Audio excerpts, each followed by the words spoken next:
Hallelujah. So ನಮಗೆ 11ನೇ ವರ್ಷ ನಮ್ಮನ್ನು ಕಣ್ಮಣಿಯಂತೆ ನಡೆಸಿ ಬಹಳ ಅದ್ಭುತಗಳನ್ನು ಅತಿಶಯಗಳನ್ನು ನಮ್ಮಲ್ಲಿ ಮಾಡಿ ರೂಪವೇ ಇಲ್ಲದಂಥ ನಮ್ಮನ್ನು ದೇವರು ರೂಪಿಸಿ ಅದ್ಭುತಕ್ಕಾಗಿ ಬಿಡುಗಡೆಗಾಗಿ ಕಾದಿದ್ದಂಥ ನಮ್ಮನ್ನು ಅದ್ಭುತಗಳನ್ನು ಬಿಡುಗಡೆಗಳನ್ನು ಕೊಡುವಂಥ ದೇವದಾಸರಾಗಿ ದಾಸಿಯಾಗಿ 11 ವರ್ಷ ದೇವರು ತನ್ನ ಅಭಿಷೇಕದಿಂದ ಸಭೆಯನ್ನು ನಡೆಸಿ 12ನೇ ವರ್ಷ ಆರಂಭಕ್ಕೆ ದೇವರು ವಾಗ್ದಾನವನ್ನು ದೇವದಾಸರನ್ನು ಎಲ್ಲಿಂದ ತಗೊಂಬಂದರು? ನೀವು ಹೇಳಬೇಕು, ಭಾರತ ದೇಶದ ಕಡೆಯಲ್ಲಿ ಸ್ವಲ್ಪ ಕನ್ಯಾಕುಮಾರಿ ಇದೆ, ಅದರ ಪಕ್ಕದಲ್ಲಿಂದ ದೇವರು ಕರೆಕೊಂಡು ಬಂದಿದ್ದರು. Hallelujah, praise the Lord. So ಅಲ್ಲಿಂದ ಕರ್ಕೊಂಡ್ಬಂದು ಈ 12ನೇ ವರ್ಷದ ವಾಗ್ದಾನವನ್ನು ಸಭೆಗೆ ಕರ್ತನ ನುಡಿದರು. ಸಭೆಯಂತ್ರ ಯಾರು? ನೀವು ನಾನೇ. ಹಲ್ಲೆಲೂಯಾ.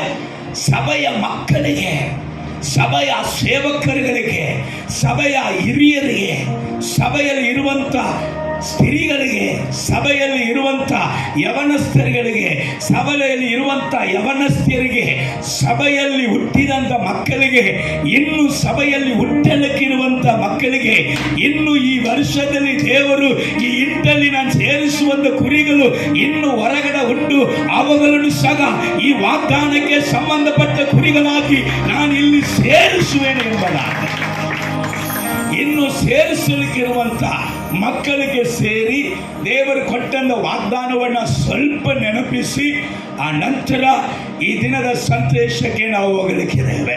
ನಾವು ತೆಗೆದುಕೊಳ್ಳೋಣ ಧರ್ಮ ಉಪದೇಶ ಕಾಂಡ 33ನೇ ಅಧ್ಯಾಯ 12ನೇ ವಾಕ್ಯವನ್ನು ನಮಗೆ ವಾಗ್ದಾನವಾಗಿ ದೇವರು ಕೊಟ್ಟಿದ್ದರು. ಹಲ್ಲೆಲೂಯಾ. ಎಷ್ಟನೇ ವಾಕ್ಯವನ್ನು? 12ನೇ ವಾಕ್ಯವನ್ನು 12ನೇ ವರ್ಷ ಆರಂಭಕ್ಕಾಗಿ ದೇವರು ವಾಗ್ದಾನವನ್ನು ಕೊಟ್ಟಿದ್ದರು. ಈ ವಾಗ್ದಾನ, ಈ ಅಧ್ಯಾಯ ಪೂರ್ತಿ ಏನು ನಡೀತಾ ಇದೆ? ಒಬ್ಬ ದೇವ ಸೇವಕನು ಇಸ್ರಾಯೇಲರ 12 ಕುಲದವರನ್ನ ಆಶೀರ್ವಾದ ಮಾಡುತ್ತಾ ಇದ್ದಾರೆ. ಅವ್ರು ಯಾರಂದರೆ ಮೋಶೆ. ಹಲ್ಲೆಲೂಯಾ. ನೀವು ಆದಿಕಾಂಡ ಪುಸ್ತಕದಲ್ಲಿ ಯಾಕೋಬನು ತನ್ನ 12 ಕುಲದವರನ್ನ ಆಶೀರ್ವದಿಸಿದ್ದಾನೆ.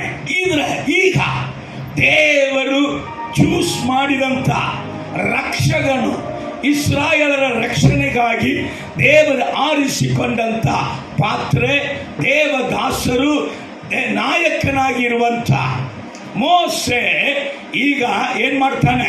12 ಕುಲದವರನ್ನ ಆಶೀರ್ವದಿಸುತ್ತಾನೆ. ಆಶೀರ್ವದಿಸುವಾಗ ಇದರಲ್ಲಿ 4 ವಿಧವಾದ ಆಶೀರ್ವಾದವನ್ನು ಬೆನ್ಯಾಮಿನ್ ಕುಲದವರಿಗೆ ಕೊಡ್ತಾ ಇದ್ದಾನೆ. ಅಲ್ಲೇಲೂಯಾ. ಇದ್ದೀರಾ? ಯಾರಿಗೆ ಕೊಡ್ತಾ ಇದ್ದಾನೆ? ಬೆನ್ಯಾಮಿನ್ ಕುಲದವರಿಗೆ 4 ವಿಧವಾದ ವಾಗ್ದಾನ. ಈ ಬೆನ್ಯಾಮಿನ್ ಕುಲದವರಿಗೆ ಕೊಟ್ಟಂತ ವಾಗ್ದಾನವೇ ದೇವರು ಈ 12ನೇ ವರ್ಷದ ಆರಂಭದಲ್ಲಿ ಹೌಸ್ ಆಫ್ ಪ್ರೇಯರ್ಗೆ ಕೊಟ್ಟಿದ್ದರು. ಈ ಬೆನ್ಯಾಮಿನ ಕುರಿತಾಗಿ ಅವರು ಹೇಳಿದಂಥ ಮಾತುಗಳು ನಮಗೆ ಎಲ್ಲರಿಗೆ ಗೊತ್ತುಂಟು. ಅವರ ತಾಯಿ ಈ ಬೆನ್ಯಾಮಿನ್ ಹುಟ್ಟುವಾಗ ಅವನ ಹೆಸರು ಬೆನ್ಯಾಮಿನ್ ಅಂತ ಇಲ್ಲ, ಅವನ ಹೆಸರು ಬೆನೋಲಿ ಎಂಬುದಾಗಿ ಇತ್ತು.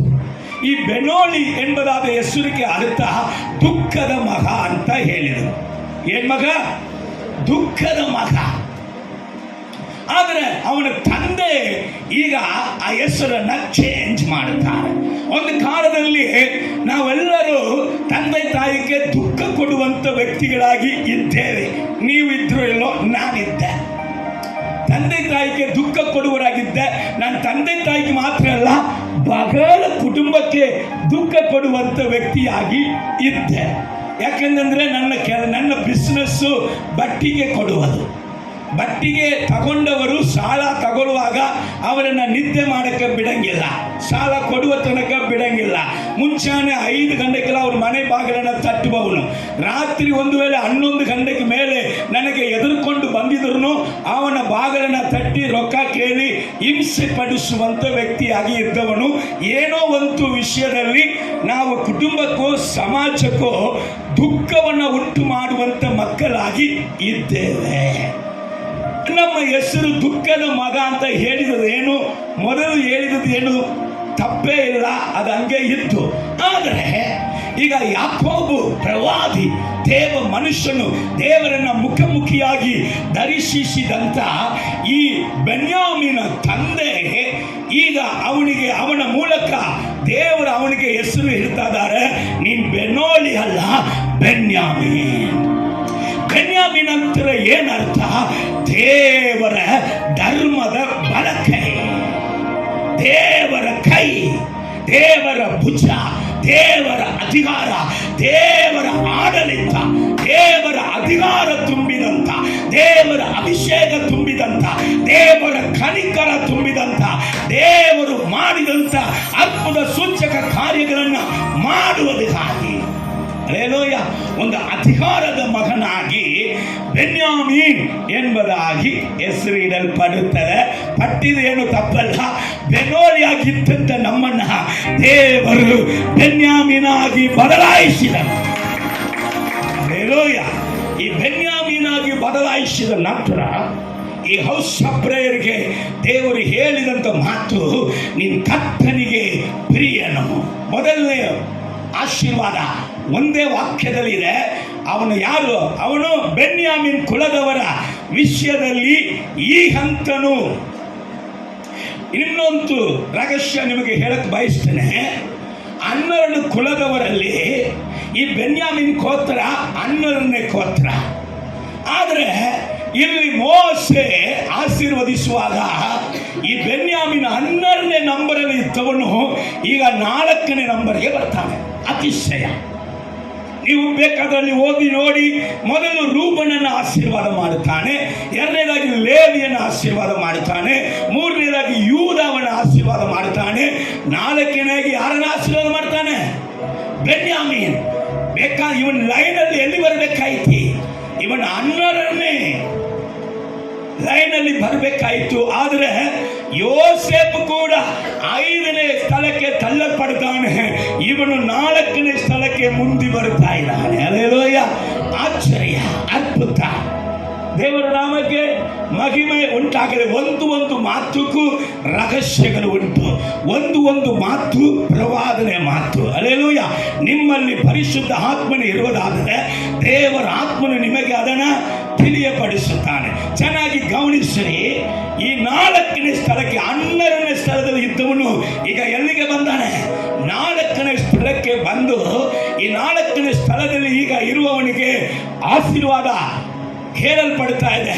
ಮೊದಲನೇ ಆಶೀರ್ವಾದ, ನಿನ್ ಕರ್ತನಿಗೆ ಪ್ರಿಯನು ಎಂಬುದ.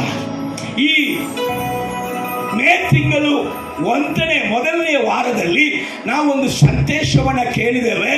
ಅಪೊಸ್ತಲರ ಬಾಯಿಂದ ನಾವು ಪ್ರಿಯರು ಎಂಬುದಾಗಿ ಕರೆಯಲ್ಪಡುವುದು ತುಂಬ ಕಷ್ಟ, ಅಷ್ಟು ಸುಲಭ ಇಲ್ಲ.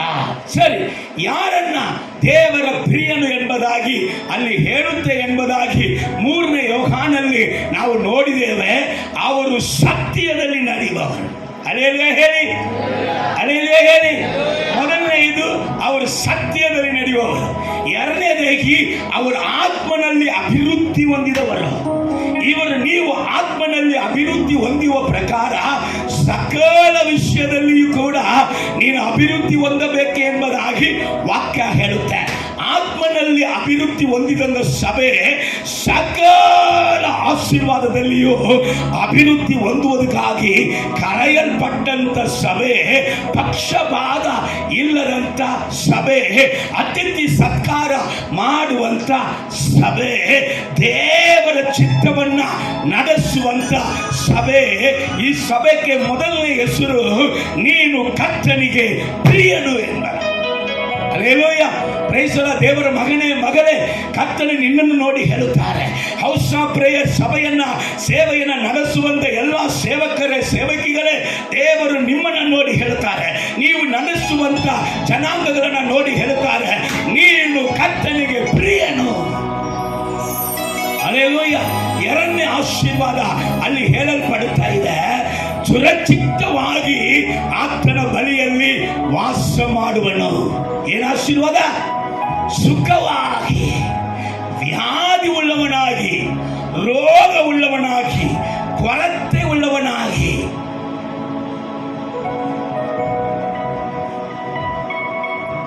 ಅಲ್ಲಿ ದೇವರ ಸಮ್ಮುಖದಲ್ಲಿ ವಾಸ ಮಾಡುವವನಲ್ಲ, ಸುಖವಾಗಿ, ಹಲ್ಲೆಲೂಯಾ, ಪ್ರೈಸ್ ದಿ ಲಾರ್ಡ್, ಸುರಕ್ಷಿತವಾಗಿ ದೇವರ ಬಳಿಯಲ್ಲಿ ವಾಸ ಮಾಡುವವನು. ಇದು ಎರಡನೇ ಆಶೀರ್ವಾದ. ಮೂರನೇ ಆಶೀರ್ವಾದ, ಯೆಹೋವನು ಯಾವಾಗಲೂ ಇವರನ್ನ ಆವರಿಸಿಕೊಂಡಿರುತ್ತಾನೆ. ಹಲ್ಲೆಲೂಯಾ ಹೇಳಿ, ಹಲ್ಲೆಲೂಯಾ ಹೇಳಿ. ಹೌಸ್ ಆಫ್ ಪ್ರೇಯರ್ ಅನ್ನ ಒಂದು ಮೋಡವು ಆವರಿಸಿಕೊಂಡಿದೆ. ಇಸ್ರಾಯೇಲರ ಜನರನ್ನ ಮೇಘ ಸ್ತಂಭವಾಗಿಯೂ ಅಗ್ನಿ ಸ್ತಂಭವಾಗಿಯೂ ಆವರಿಸಿಕೊಂಡ ದೇವರು ಈ 12ನೇ ವರ್ಷದಲ್ಲಿ ತನ್ನ ಆತ್ಮನಿಂದ ಆವರಿಸಿಕೊಂಡಿರ್ತಾನೆ. Hallelujah, praise the Lord. ಯಾರನ್ನ ಆವರಿಸಿ ದೇವರ ಮಹಿಮೆ ಆವರಿಸಿಕೊಳ್ಳುತ್ತೆ?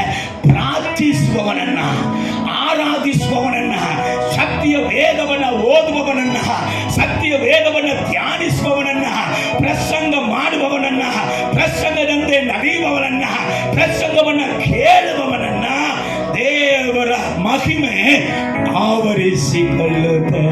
ಹಲ್ಲೆಲೂಯಾ. ಒಂದೇ ಒಂದು ಚರಣ ಮುಂದೆ ಹೋಗ್ಬಿಡೋಣ. ಆವರಿಸು ಎಲ್ಲ ಸೇರಿ, ಆವರಿಸು ನನ್ನ ಜೀವವ, ಬಲಪಡಿಸು ನನ್ನನ್ನು ನನ್ನೇಸು. ಗೊತ್ತಿರುವವರು ನೀನು ನನ್ನ ಜೀವಕ್ಕೆ ಸತ್ಯವಾಗಿ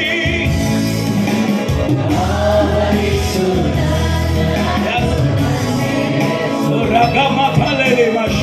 ಆವರಿಸು ನನ್ನ ಜೀವವ,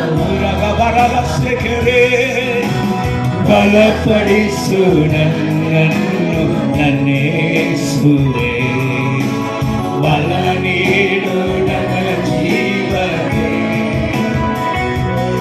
ದೇವರ ಕುಮಾರನೇ, ಯಜ್ಞದ ಕುರಿಮರಿಯೇ, ಸಿಂಹಾಸನವೇ ಆರಾಧನೆ.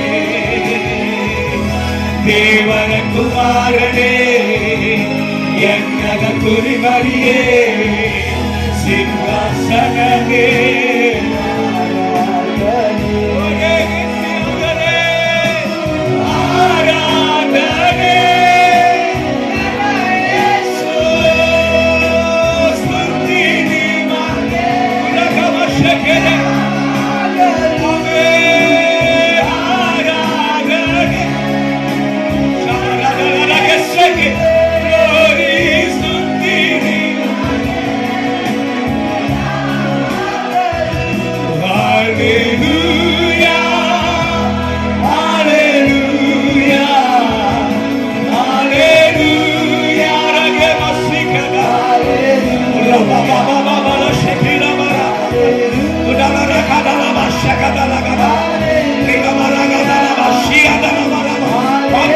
ಪ್ರಕಾರವೇ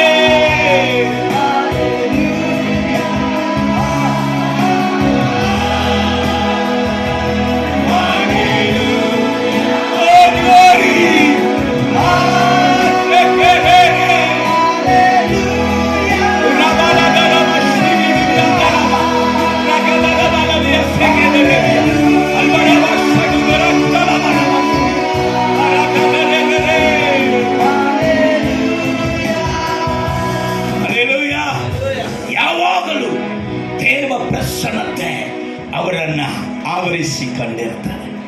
The 24 hours, hallelujah, praise the Lord, 24 ತಾಸು ಹೌಸ್ ಆಫ್ ಪ್ರೇಯರ್ ಮೇಲೆ ದೇವರು ತನ್ನ ಆತ್ಮನ ಮಹಿಮೆಯನ್ನ ಆವರಿಸಿಕೊಂಡಿರ್ತಾರೆ. ಓಕೆ, ನಾಲ್ಕನೇ ಆಶೀರ್ವಾದ, ಮತ್ತು ಯೆಹೋವನು ಅವನ ಸಂಗಡ ವಾಸ ಮಾಡುವನು. ಹಲ್ಲೆಲೂಯಾ.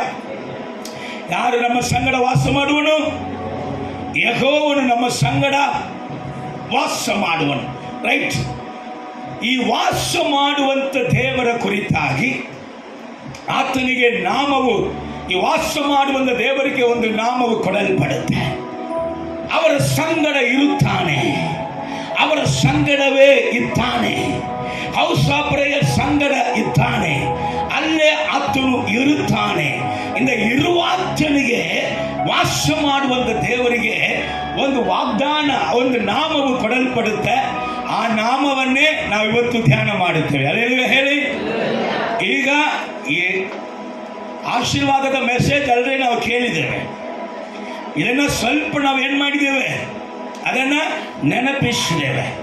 ಈಗ 4ನೇ ಆಶೀರ್ವಾದದಲ್ಲಿ ಯೆಹೋವನು ಅವರ ಮಧ್ಯದಲ್ಲಿ ವಾಸ ಮಾಡುತ್ತಾನೆ, ಅವರ ಸಂಗಡ ಇರುತ್ತಾನೆ ಅನ್ನುವಂತ ಒಂದು ಮಾತಿನ ಅರ್ಥವನ್ನೇ ಆ ನಾಮವನ್ನ ಕುರಿತಾಗಿ ಹೇಳಿದ್ರೆ ಅದು ದೊಡ್ಡ ಒಂದು ಕಷ್ಟ ಅಥವಾ ವೇದನೆ. ಏನಂದ್ರೆ ಕನ್ನಡ ಬೈಬಲಲ್ಲಿ ಆ ನಾಮದ ಹೆಸರೇ ಇಲ್ಲ. ಕನ್ನಡ ಬೈಬಲಲ್ಲಿ ನಾಮದ ಹೆಸರೇ ಇಲ್ಲ. ಇರುವಾತನು ಎಂಬುದಾಗಿ ಆ ಹೆಸರಿಗೆ ಏನ್ ನಾಮ, ಆದ್ರೆ ಇರುವಾತನಂದ್ರೆ ಆ ನಾಮದ ಹೆಸರು ಏನು? ಯೆಹೋವ ಶಮ್ಮ ಅಂದ್ರೆ ಏನರ್ಥ? ದೇವರು ನಮ್ಮ ಕೂಡ ಇದ್ದಾನೆ, ಆತನು ಇದ್ದಾನೆ ಎಂಬುದಾಗಿ ಅರ್ಥ. ರೈಟ್. ದೇವರು ಇದ್ದಾನೆ. ದೇವರು ಹೇಗಿದ್ದಾನೆ? ದೇವರು ಇದ್ದ ಹಾಗೆಯೇ ಇದ್ದಾನೆ. ದೇವರು ಸರ್ವಶಕ್ತನಾದ ದೇವರಾಗಿ ಇದ್ದಾನೆ. ದೇವರು ಪರಾಕ್ರಮಿಯಾದ ದೇವರಾಗಿ ಇದ್ದಾನೆ. ದೇವರಿಗೆ ಅಸಾಧ್ಯವಾದದ್ದು ಒಂದಿಲ್ಲ. ದೇವರಿಗೆ ಎಲ್ಲ ಸಾಧ್ಯ. ದೇವರು ಎಲ್ಲ ಸಾಧ್ಯ ಮಾಡುವವನಾಗಿ ಇದ್ದಾನೆ. ದೇವರು ಅದ್ಭುತ ಸ್ವರೂಪನಾಗಿ ಇದ್ದಾನೆ. ದೇವರು ಆಲೋಚನಾ ಕರ್ತನಾಗಿ ಇದ್ದಾನೆ. ದೇವರು ಪರಾಕ್ರಮಿಯ ದೇವರಾಗಿ ಇದ್ದಾನೆ. ದೇವರು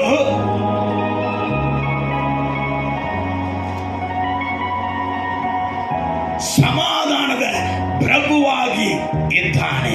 ಹಲ್ಲೆಲೂಯ, ಪ್ರೈಸ್ ದಿ ಲಾರ್ಡ್. ಇನ್ನು ಸಾವಿರ ಸಾವಿರ ಸಾವಿರ ಪದಗಳನ್ನು ಅದಕ್ಕೆ ಹೇಳಬೇಕು. ಆತನು ಸರ್ವ ಸೃಷ್ಟಿಗೆ ನಾಯಕನು, ಸೃಷ್ಟಿಕರ್ತನಾಗಿ ಆತನು ಇದ್ದಾನೆ. ಸೊ ಇದ್ದಾನೆ. ದೇವರು ಇದ್ದಾನೆ ಇಲ್ವಾ? ದೇವರು ಇದ್ದಾನೆ. ಆದರೆ ಲೋಕದಲ್ಲಿ ಕೆಲವರು ದೇವರು ಇಲ್ಲ ಅಂತ ಹೇಳ್ತಾರೆ. ಅವರು ತುಂಬ ಡೇಂಜರ್. ದೇವರು ಇಲ್ಲ ಅಂತ ಹೇಳುವವನು ತುಂಬ ಡೇಂಜರ್. ಸಭೆಯ ಮಕ್ಕಳಿಗೆ ದೇವರು ಇಲ್ಲ ಅಂತ ಇರುವಂತ ನಾಸ್ತಿಕನು ಅವನಿಗೆ ಹೆಸರು. ದೇವರು ಇಲ್ಲ ಅಂತ ಹೇಳ್ತಾನಲ್ಲ, ಅವನ ಸಂಗಡ ನೀವು ಇರುವುದು ನಿಮಗೂ ಡೇಂಜರ್. ದೇವರು ಇಲ್ಲ ಅಂತ ಮಾತ್ರ ಹೇಳಲೇಬಾರದು. ಸತ್ಯವೇದ ಹೇಳುತ್ತೆ ದೇವರು ಇದ್ದಾನೆ. ಎಲ್ಲಿ ಬರ್ತದಂತ ಮೊದಲು ನಾನು ಆಮೇಲೆ ಹೇಳುತ್ತೇನೆ. ಕೀರ್ತನೆ 14ನೇ ಅಧ್ಯಾಯ 1ನೇ ವಾಕ್ಯದಲ್ಲಿ ದೇವರು ಇಲ್ಲ ಅಂತ ಹೇಳುವವನು ಯಾರು ಎಂಬುದಾಗಿ ಸ್ವಲ್ಪ ಓದುವುದನ್ನ ಕೇಳೋಣ. ಓದ್ ಮಗಳ. ಕೀರ್ತನೆ 14:1. ದುರ್ಮತಿಗಳು ದೇವರಿಲ್ಲವೆಂದು ಮನಸ್ಸಿನಲ್ಲಿ ಅಂದುಕೊಳ್ಳುತ್ತಾರೆ. ದೇವರು ಇಲ್ಲ ಎಂದು ಮನಸ್ಸಿನಲ್ಲಿ ಅಂದುಕೊಳ್ಳುತ್ತಾರೆ. ಯಾರವರಿಗೆ ಹೆಸರು? ಸತ್ಯವೇದ ಏನು ಹೇಳುತ್ತೆ? ದೇವರೇ ಇಲ್ಲ, ಒಳ್ಳೆ ಮನುಷ್ಯನ್ ಮಾತ್ರ. ಎಲ್ಲವೂ ಅವರಿಗೆ ಏನಾಯ್ತಂತೆ, ಹಾಗಾಗಿ ಸೂರ್ಯನ ಹಂಗೆ ಬಂತು, ಚಂದ್ರನ ಹಂಗೆ ಬಂತು, ಎಲ್ಲ ಅವ್ರು ನೋಡುವಂತ ಪಕ್ಷಿಗಳು, ಮರಗಳು, ಸಮುದ್ರವು ಎಲ್ಲ ಹಂಗೆ ಬಂತು ಅಂದ್ರೆ ಇವನಿಗೆ ಮಕ್ಕಳು ಹಂಗೆ ಬರ್ಬೇಕೈತಿ. ಹಂಗೆ ಬರ್ತದ ಮಕ್ಕಳು? ಹಲ್ಲೆಲೂಯಾ. ಇಲ್ಲಿ ಗಮನಿಸಿ. ದುರ್ಮತಿಗಳು ದೇವರು ಇಲ್ಲ ಅಂತ ಹೇಳುತ್ತಾರೆ. ಸೊ ನಮ್ಮ ಸಭೆಗಳಲ್ಲಿ ಕೂಡ ಕೆಲವೊಂದು ಬುದ್ಧಿವಂತರಿದ್ದಾರೆ. ಏನು ಬುದ್ಧಿವಂತರು? ಸಮಸ್ಯೆಗಳು, ಕಷ್ಟಗಳು, ವೇದನೆಗಳು, ದುಃಖಗಳು, ಒಂದು ವೇಳೆ ಇವರಿಗೆ ಹೋರಾಟಗಳು ಬಂದ್ಬಿಟ್ರೆ ಇವರು ಹೇಳುವ ಒಂದು ಮಾತೇನು ಗೊತ್ತಾ? ದೇವರು ಇದ್ರೆ ಇದೆಲ್ಲ ನಡೀತಾ. ದೇವರಿದ್ರೆ ಇದೆಲ್ಲ. ದೇವರು ಇಲ್ಲ ಅಂತ ಹೇಳುವವನು ದುರ್ಮತಿ. ಹಲ್ಲೆಲೂಯಾ. ದೇವರಿದ್ದಾನೆ. ಏನಿದ್ದಾನೆ? ಇದ್ದ ಹಾಗೆಯೇ ಇದ್ದಾನೆ. ಆತನಿಗೆ ಅಸಾಧ್ಯವಾದ ಕಾರ್ಯ ಒಂದು ಇಲ್ಲ. ಹಲ್ಲೆಲೂಯಾ. ಆತನು ಸರ್ವಶಕ್ತನಾಗಿ ಇದ್ದಾನೆ. ಆತನು ಪರಾಕ್ರಮಿಯಾಗಿ ಇದ್ದಾನೆ. ಆತನು ಕನಿಕರ ಉಳ್ಳವನಾಗಿದ್ದಾನೆ. ಆತನಲ್ಲಿ ಪ್ರಾರ್ಥಿಸುವಂತ ಎಲ್ಲರ ಪ್ರಾರ್ಥನೆಯನ್ನು ಕೇಳುವವನಾಗಿದ್ದಾನೆ. ಪ್ರಾರ್ಥನೆಯನ್ನು ಕೇಳುವವನು ಮಾತ್ರ ಅಲ್ಲ, ಪ್ರಾರ್ಥನೆಗೆ ಉತ್ತರವನ್ನು ಕೊಡುವವನಾಗಿದ್ದಾನೆ. ಹಲ್ಲೆಲೂಯಾ. ಆದ್ರೆ ಈ ದುರ್ಮತಿಗಳು ದೇವರು ಇಲ್ಲ ಅಂತ ಹೇಳ್ತಾರೆ. ಇನ್ನು ಓದಮ್ಮ ಅವ್ರ ಬಗ್ಗೆ. ಅವರು ಕೆಟ್ಟು ಹೋದವರು, ಅವರು ದೇವರು ಇಲ್ಲ ಅಂತ ಹೇಳುವವರು ಆಲ್ರೆಡಿ ಕೆಟ್ಟು ಹೋದವರು. ಆಮೇಲೆ ಹೇಯ ಕೃತ್ಯಗಳನ್ನು ನಡೆಸುತ್ತಾರೆ. ಹಂಗಂದ್ರೆ ಅಸಹ್ಯವಾದ ಕೃತ್ಯಗಳನ್ನ ನಡೆಸ್ತಾರೆ. ನಾನು ಒಂದು ಮಾತು ಹೇಳ್ತೀನಿ, ಸಭೆಗೆ ಅದು ಕಷ್ಟವಾಗಿದ್ರೂ ಅದು ನಾನು ಹೇಳಲೇಬೇಕು. ಈ ದೇವರು ಇಲ್ಲ ಅಂತ ಹೇಳ್ತಾನಲ್ಲ, ಅವನ ಸಂಗಡ ನಿನಗೆ ಸಂಪರ್ಕ ಇರಲೇಬಾರದು. ಯಾಕೆಂದ್ರೆ ಅವನು ಅಸಹ್ಯವಾದ ಕೃತ್ಯಗಳನ್ನು ಮಾಡುವವನು. 90 ವಯಸ್ಸು ಉಳ್ಳವನಾಗಿದ್ದರೂ ದೇವರು ಇಲ್ಲ ಅಂತ ಹೇಳುವವನು. ಅವನ ಬಳಿಯಲ್ಲಿ 10 ವಯಸ್ಸು ಹೆಣ್ಣು ಮಕ್ಕಳು ಕೂಡ ಜಾಗ್ರತೆಯಾಗಿರಬೇಕು. ದೇವರು ಇಲ್ಲ ಅಂತ ಹೇಳ್ತಾನಲ್ಲ, ಅವನ ಬುದ್ಧಿ ಎಲ್ಲ ಅಸಹ್ಯವಾಗಿನೇ ಇರ್ತದೆ. 20 ವಯಸ್ಸು ಯವನಸ್ಥನಾಗಿದ್ದರೂ ಕೂಡ 60 ವಯಸ್ಸು ಅಜ್ಜನ ಕಳ್ಕೊಂಡು ಹೋಗ್ಬಿಡ್ತಾವನೆ. ದೇವರು ಇಲ್ಲ ಅಂತ ಹೇಳ್ತಾನಲ್ಲ, ತುಂಬ ಕೆಟ್ಟವನು, ತುಂಬ ಅಸಹ್ಯವಾದವನು. ದೇವರು ಇಲ್ಲ ಅಂತ ಮನಸ್ಸಿನಲ್ಲಿ ಹೇಳ್ಬಿಡಬಾರ್ದು. ದೇವರ ಮಕ್ಕಳು ದೊಡ್ಡ ಶಾಪ ಅದು. ದೇವರು ನಿನ್ನ ಸಮಸ್ಯೆಗಳು ಎಷ್ಟೇ ಇದ್ರೂ ದೇವರು ಅದರಲ್ಲಿ ಪರಿಹಾರ ಮಾಡುವುದಿಗೆ ಆತನು ನಂಬಿಗಸ್ತನು. ನಂಬಿಕೆ ಇದೆಯೋ ಇಲ್ವೋ, ದೇವರು ಇಲ್ಲ ಅಂತ ಮಾತ್ರ ಹೇಳ್ಕೋಬೇಡ. ದೇವರಿದ್ದಾನೆ. ಆತನ ಮಹಿಮೆ ನಿನ್ನೆ ಇವತ್ತು ನಾಳೆ ಎಂದಿಗೂ ಬದಲಾಗಲ್ಲ. ಹಲ್ಲೆಲೂಯಾ. ದೇವರಿದ್ದಾನೆ. ದೇವ ಭಕ್ತಿ ಉಳ್ಳ ಜನರನ್ನ ದೇವರು ತನಗೋಸ್ಕರ ಆರಿಸಿ ತೆಗೆದುಕೊಂಡಿದ್ದಾರಂತೆ. ಭಕ್ತಿ ಏನೋ ಒಂದು ಭಕ್ತಿ, ದೇವರನ್ನ ಸರಿಯಾಗಿ ಅರ್ಥ ಮಾಡಿಕೊಳ್ಳದೆ ಎಲ್ಲೆಲ್ಲ ಹೋಗಿ ಭಕ್ತಿಯಲ್ಲಿ ಇರುವವರನ್ನ ಒಂದು ವೇಳೆ ನಂಬಬಹುದು. ಯಾಕೆಂದ್ರೆ ಅವರ ಭಕ್ತಿ ಒಂದು ದಿವಸ ಸತ್ಯ ದೇವರನ್ನ ಅವರಿಗೆ ತಿಳಿಸಿಕೊಡುತ್ತೆ. ಸತ್ಯ ದೇವರು ಅವರನ್ನು ಆರಿಸಿಕೊಳ್ಳುತ್ತಾನೆ. ಭಕ್ತಿ ಉಳ್ಳವರನ್ನ ದೇವರು ಯಾವತ್ತೂ ಬಿಡುವುದೇ ಇಲ್ಲ. ಆದ್ರೆ ದೇವರು ಇಲ್ಲ ಅಂತ ಹೇಳುವವನು, ಅವನಲ್ಲಿ ಒಬ್ಬನು ಕೂಡ ಒಳ್ಳೆಯವನನ್ನ ನೀವು ನೋಡಕ್ಕೆ ಸಾಧ್ಯವೇ ಇಲ್ಲ. ನೋಡ್ಬಿಡೋಣ, ಕೆಳಗೆ ವಾಕ್ಯ ಓದಮ್ಮ. ಅವರಲ್ಲಿ ಒಳ್ಳೆಯದನ್ನು ಮಾಡುವವರೇ ಇಲ್ಲ. ಅವರಲ್ಲಿ ಒಳ್ಳೆಯದನ್ನ ಮಾಡುವವರೇ ಇಲ್ಲ. ಮನುಷ್ಯರಲ್ಲಿ ತನ್ನ ಸಾನ್ನಿಧ್ಯವನ್ನು ಅಪೇಕ್ಷಿಸುವ ಬುದ್ಧಿವಂತರು ಇದ್ದಾರೋ ಎಂದು ಯೆಹೋವನು ಆಕಾಶದಿಂದ ಮನುಷ್ಯರನ್ನು ನೋಡಲಾಗಿ. ಸಾಕು, ನಿಮಗದು ಇಲ್ಲ. ಅವರಲ್ಲಿ ಒಳ್ಳೆಯವನು ಮಗಳ ಅವರಲ್ಲಿ ಒಳ್ಳೆಯದನ್ನು ಮಾಡುವವರೇ ಇಲ್ಲ. ಇಲ್ಲ. ನೀವು ಪರಿಶುದ್ಧ ಕನ್ನಡ ಬೈಬಲಲ್ಲಿ ಓದಿ ನೋಡ್ರಿ, ಒಬ್ಬನಾದ್ರೂ ಇಲ್ಲ. ಒಬ್ಬನಾದ್ರೂ ಇಲ್ಲ. ದೇವರು ತುಂಬಾ ಮುಖ್ಯ. ದೇವರ ನಂಬಿಕೆ ತುಂಬ ಮುಖ್ಯ. ದೇವರು ಇರುವುದು ಸತ್ಯ. ಸಮಸ್ತವನ್ನ ಸೃಷ್ಟಿ ಮಾಡಿದಂತ ಸರ್ವಶಕ್ತನಾದ ದೇವರು ಇದ್ದಾನೆ. ಆದರೆ ಸಭೆಯೇ ಆತನು ನಿನ್ನ ನನ್ನ ಸಂಗಡ ಇರುವುದಕ್ಕೆ ಬಯಸುತ್ತಾನೆ. ಇದ್ದಾತನು ನಿನ್ನ ನನ್ನ ಸಂಗಡ ಇರುವುದಕ್ಕೆ ಬಯಸುತ್ತಾನೆ. ಆತನು ಯಾರ ಸಂಗಡ ಇರುವುದಕ್ಕೆ ಬಯಸುತ್ತಾನೆ, ಎಂತ ಪರಿಸ್ಥಿತಿಯಲ್ಲಿ ಇರುವವನ ಸಂಗಡ ಇರುವುದಕ್ಕೆ ಬಯಸುತ್ತಾನೆ ಎಂಬುದಾಗಿ ಯೆಹೆಜ್ಕೇಲ ಪ್ರವಾದನೆ ಪುಸ್ತಕಕ್ಕೆ ನೀವು ಬರುವಾಗ ಸುಂದರವಾಗಿ ಆ ಪ್ರವಾದನೆ ಪುಸ್ತಕ 1ರಿಂದ ಕೊನೆ ಅಧ್ಯಾಯ ತನಕ ಹೇಳುತ್ತೆ. ಈ ಕೊನೆ ಅಧ್ಯಾಯದಲ್ಲಿ ಕೊನೆ ವಾಕ್ಯವನ್ನ ಓದ್ರಮ್ಮ. ಯೆಹೆಜ್ಕೇಲ ಪ್ರವಾದನೆ ಪುಸ್ತಕ 48ನೇ ಅಧ್ಯಾಯ 35ನೇ ವಾಕ್ಯ ಪರಿಶುದ್ಧ ಬೈಬಲಲ್ಲಿ ಓದು. ಆಮೇಲೆ ಈಗ ನಿಮ್ಮ ಕೈಯಲ್ಲಿ ಇರುವಂತ ಬೈಬಲಲ್ಲಿ ಓದು. ಪಟ್ಟಣದ ಸುತ್ತಳತೆಯು 18,000 ಮೊಳ. ಅದನ್ನು ನಿರ್ಮಿಸಿದಂದಿನಿಂದ ಆ ಪಟ್ಟಣಕ್ಕೆ ಯೆಹೋವನ ನೆಲೆ ಎಂಬ ಹೆಸರಾಗುವುದು. ಯೆಹೋವನೇ ನೆಲೆ ಎಂಬುದಾಗಿ ಯೆಹೋವನು ನೆಲೆಗೊಂಡಿದ್ದಾನೆ. ಪರಿಶುದ್ಧ ಬೈಬಲ್ ಓದು. ಸುತ್ತಲೂ 18,000 ಅಳತೆಗಳು. ಆ ದಿನದಿಂದ ಆ ಪಟ್ಟಣದ ಹೆಸರು, ಆ ದಿನದಿಂದ ಪಟ್ಟಣಕ್ಕೆ ಒಂದು ಹೊಸ ನಾಮ ಧರಿಸಲ್ಪಡ್ತಾ ಇದೆ. ಆ ಪಟ್ಟಣಕ್ಕೆ ಒಂದು ಹೊಸ ಹೆಸರು, ಆ ಸಭೆಗೆ ಒಂದು ಹೊಸ ಹೆಸರು, ಆ ವ್ಯಕ್ತಿಗೆ ಒಂದು ಹೊಸ ಹೆಸರು, ಆ ಕುಟುಂಬಕ್ಕೆ ಒಂದು ಹೊಸ ಹೆಸರು. ಏನಂತ ಹೇಳಿ ಓದ್ ಮಗನ. ಕರ್ತನು ನೆಲೆಯಾಗಿರುವನು ಎಂಬುದೇ ಕರ್ತನು ನೆಲೆಯಾಗಿ ಇರ್ತಾನೆ. ಅಲ್ಲೇಲೂಯಾ ಹೇಳಿ. ಅಲ್ಲೇಲೂಯಾ. ದೇವ ಪ್ರಸನ್ನತೆ ಅಲ್ಲಿ ನೆಲೆಯಾಗಿ ಇರುತ್ತೆ. ದೇವರ ಕೃಪೆ ನೆಲೆಯಾಗಿ ಇರುತ್ತೆ. ದೇವ ದರ್ಶನ ಅಲ್ಲಿ ನೆಲೆಯಾಗಿ ಇರುತ್ತೆ. ದೇವರ ಆಶೀರ್ವಾದ ಅಲ್ಲಿ ನೆಲೆಯಾಗಿ ಇರುತ್ತೆ. ಅದನ್ನ ಯಾರು ದೇವರಿಂದ ಅಗಲಿಸುವುದಕ್ಕೂ ಕಿತ್ತುಕೊಳ್ಳುವುದಕ್ಕೂ ಆಗುವುದೇ ಇಲ್ಲ. ಹಲ್ಲೆಲೂಯಾ. ಅದರ ಬಲ ನೆಲೆಯಾಗಿ ಇರುತ್ತೆ, ಅದರ ವಾಗ್ದಾನ ನೆಲೆಯಾಗಿ ಇರುತ್ತೆ. ಹಲ್ಲೆಲೂಯಾ. Praise the Lord. ಇನ್ನು ಹೇಳುತ್ತಾ ಹೋಗಬಹುದು.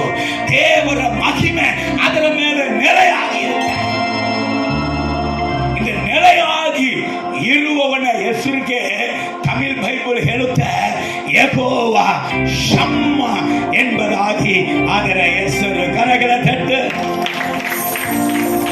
ಕನ್ನಡದಲ್ಲಿ ನಮಗೆ ಸುಮಾರು ಹಾಡುಗಳು ಗೊತ್ತು.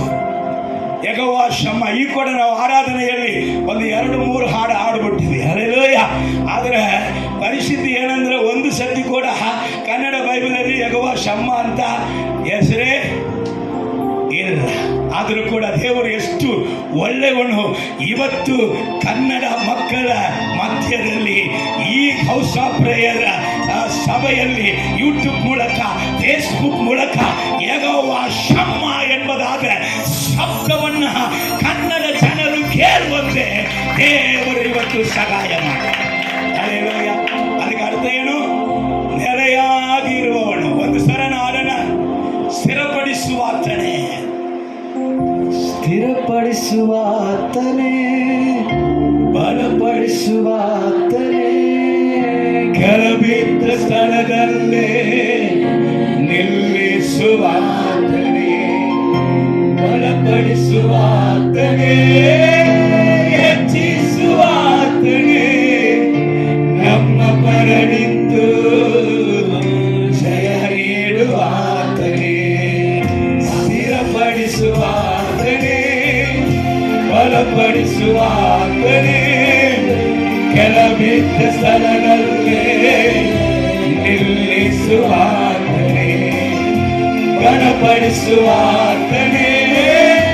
ಹೆಚ್ಚಿಸುವಾತನೇ, ನಮ್ಮ ಪರ ನಿಂತು ಜಯ ನೀಡುವ.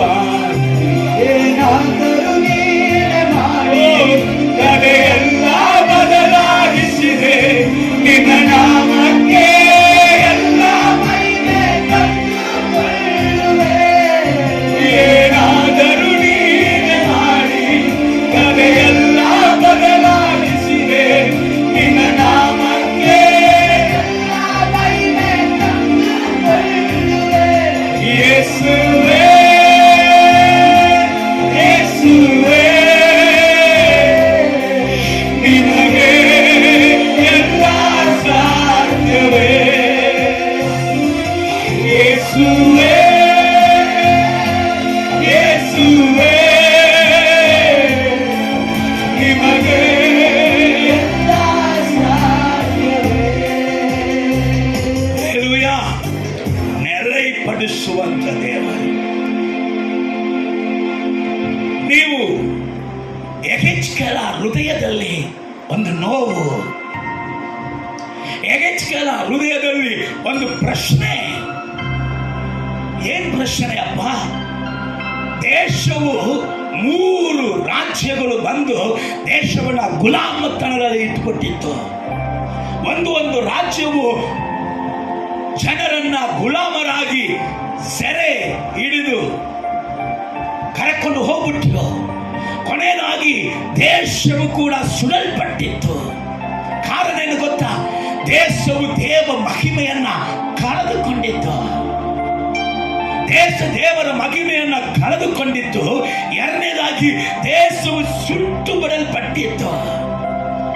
ಈಗ ದೇವ ಮನುಷ್ಯನಾಗಿ ಇರುವಂತ ಯೆಹೆಜ್ಕೇಲನಿಗೆ ಒಂದು ದರ್ಶನ ಬೀಳುತ್ತೆ.